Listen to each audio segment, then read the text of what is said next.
Assalamualaikum warahmatullahi wabarakatuh. Perkenalkan, saya Devita Sari Amanda dengan NIM 20017 dari kelas reguler A, Akademi Farmasi Amasi Makassar. Pada video kali ini, saya akan membahas tentang modul yang saya kerjakan. Modul ini terbagi menjadi 5 bagian. Yang pertama, mengkaji literatur tentang penyakit. Pada modul kedua, observasi lapangan. Modul ketiga, inventarisasi tanaman obat. Yang keempat, kajian tanaman obat. Dan modul yang kelima, rancangan rencana inovasi. Tapi sebelum saya masuk ke dalam pembahasan modul, saya akan menjelaskan apa itu etnofarmakologi. Etnofarmakologi adalah ilmu yang mempelajari tentang kegunaan tanaman yang memiliki efek farmakologi yang memiliki hubungan dengan pengobatan dan pemeliharaan kesehatan oleh masyarakat sekitar atau suku. Pada modul 1, saya telah mengkaji penyakit, yaitu inflamasi atau peradangan. Peradangan sangat umum di masyarakat, mulai dari anak-anak hingga orang dewasa. Modul 1 meliputi definisi penyakit, penyebab, gejala, pengobatan secara tradisional dan pengobatan modern, serta kandungan senyawa metabolit di dalam tanaman obat yang bermanfaat sebagai penyembuhan. Untuk lebih jelasnya, mari kita simak video berikut ini. Reaksi inflamasi atau peradangan adalah respon pertahanan tubuh terhadap penyakit dan cedera yang berasal dari agen infeksius atau non-infeksius. Peradangan juga terjadi ketika jaringan terluka oleh bakteri, trauma, racun, panas, atau penyebab lainnya. Faktor pemicu atau penyebab penyakit. Yang pertama, luka yang meradang. Yang kedua, sakit tenggorokan yang disebabkan oleh flu. Dan yang ketiga, jumlah sel darah putih yang lebih tinggi menyebabkan pembengkakan lapisan sendi. Gejala atau ciri-ciri penyakit.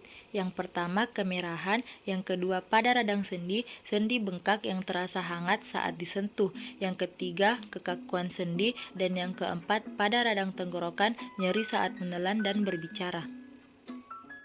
Pengobatan inflamasi dapat diobati dengan 2 cara, yaitu dengan pengobatan secara modern dan pengobatan secara tradisional. Pengobatan secara modern terdapat 2 golongan. Yang pertama, antiinflamasi non-steroid tidak akan menghilangkan penyebab peradangan tetapi dapat membantu meredakan nyeri, pembengkakan, demam, dan gejala lainnya. Contoh NSAID yang pertama yaitu naproxen, yang kedua ibuprofen, dan yang ketiga aspirin. Golongan yang kedua yaitu kortikosteroid. Kortikosteroid dapat mempengaruhi berbagai mekanisme yang terlibat dalam peradangan. Contoh obat kortikosteroid yang pertama kortison, yang kedua betametason, dan yang ketiga metilprednison. Pengobatan secara tradisional dapat diberikan melalui ramuan dari berbagai macam tanaman. Beberapa contoh tanaman yang dapat mengatasi peradangan. Yang pertama itu kunyit untuk radang sendi, yang kedua daun awar-awar untuk radang usus buntu, dan yang ketiga daun saga untuk radang mulut. Senyawa yang mampu memiliki efek pencegahan, penanganan, dan pengobatan pada peradangan yaitu yang pertama, flavonoid. Flavonoid dapat menurunkan jumlah leukosit dan mengurangi aktivitas komplement sehingga menurunkan adhesi leukosit ke endotel dan mengakibatkan penurunan respon inflamasi tubuh. Yang kedua, kurkumin. Kurkumin pada kunyit dapat secara efektif memodulasi respon peradangan dengan menekan kedua enzim terkait. Selanjutnya, pada modul kedua yaitu observasi lapangan. Observasi saya lakukan di daerah Kecamatan Mamajang, Kota Makassar dengan etnik suku Makassar. Observasi dilakukan dengan melakukan wawancara terhadap beberapa responden dengan riwayat penyakit yang dikaji. Adapun responden yang saya wawancarai berjumlah 2 orang, yaitu responden pertama bernama Ibu Suryani dengan umur 39 tahun yang berlokasi di Jalan Macan, Kecamatan Mamajang, Kota Makassar, dan responden kedua bernama Reski dengan umur 27 tahun. Berikut wawancara saya dengan salah satu responden. Responden pertama saya yaitu Ibu Ani. Ibu Ani kalau boleh tahu tinggal di jalan apa? Jalan Macan Lorong 2.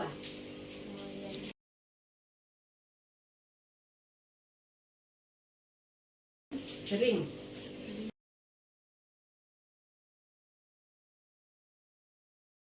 Ada.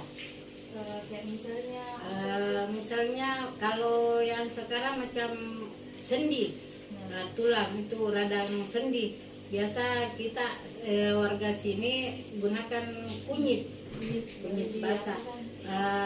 Kadang biasa kita ambil 2 batang kunyit sebesar telunjuk, cuci bersih, terus parut, terus kita masak air 3-4 gelas, terus kasih masuk itu kunyit yang sudah diparut 1 atau 2 sendok makan, terus kasih mendidih kira-kira ya airnya bisa berkurang jadi 3 gelas dari 4 gelas, terus diminum hangat-hangat.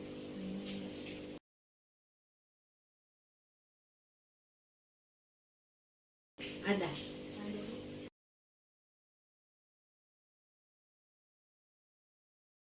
Kalau macam ritual tidak ada, atau jampi-jampi tidak ada. Yang ada itu cuma doa kesembuhan dan keselamatan.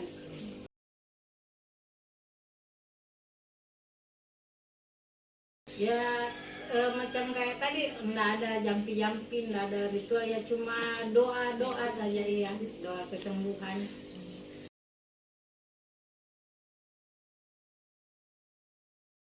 Ada macam biasa itu macam kayak air dikasih, dibacakan dulu doa, terus ada yang dipakai untuk minum, ada juga dipakai untuk obat luar seperti biasa mandi atau luka yang dicuci apa.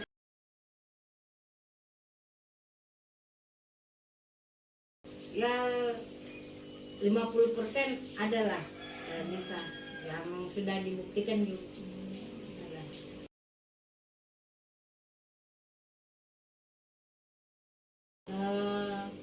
Kita lihat masyarakat kan itu biasa 50-50, ada yang percaya ke dokter, ada yang ke herbal.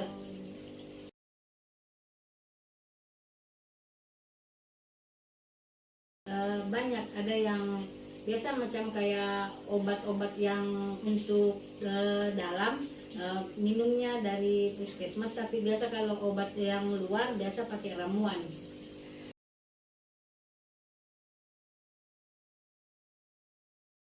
Ada. Pada modul 3, saya melakukan pendataan terhadap responden saya mengenai bagaimana cara mengolah ramuan tanaman obat yang dipercayai dalam mengobati penyakit. Berikut adalah informasi cara pengolahan tanaman obat yang saya dapatkan dari responden. Responden pertama mengobati peradangan dengan menggunakan kunyit dengan cara kunyit dicuci bersih lalu diparut. Kemudian direbus air 3-4 gelas, lalu dimasukkan 2 sendok makan parutan kunyit, direbus hingga mendidih, kemudian diminum. Pada responden kedua, mengobati radang usus buntu dengan cara diambil beberapa helai daun awar-awar, kemudian dicuci bersih, lalu ditumbuk kasar, kemudian ditempelkan pada bagian perut. Pada modul keempat, saya melakukan kajian tanaman berkhasiat yang digunakan oleh masyarakat dalam pengobatan tradisional, juga untuk mengetahui kandungan senyawa aktif yang terdapat pada tanaman. Kunyit memiliki kandungan senyawa aktif kurkumin yang dapat berfungsi untuk menyembuhkan pembengkakan dan inflamasi. Pada daun awar-awar, kandungan senyawa alkaloid yang terdapat pada tanaman awar-awar dapat meningkatkan aktivitas anti radang dan menghambat radang yang disebabkan oleh bakteri. Pada modul kelima, saya akan melakukan rancangan inovasi dari hasil observasi dengan membuat produk kreatif pembuatan kapsul kunyit untuk mengobati peradangan. Tujuan saya membuat produk ini untuk memberikan sebuah produk baru kepada masyarakat yang bermanfaat bagi kesehatan.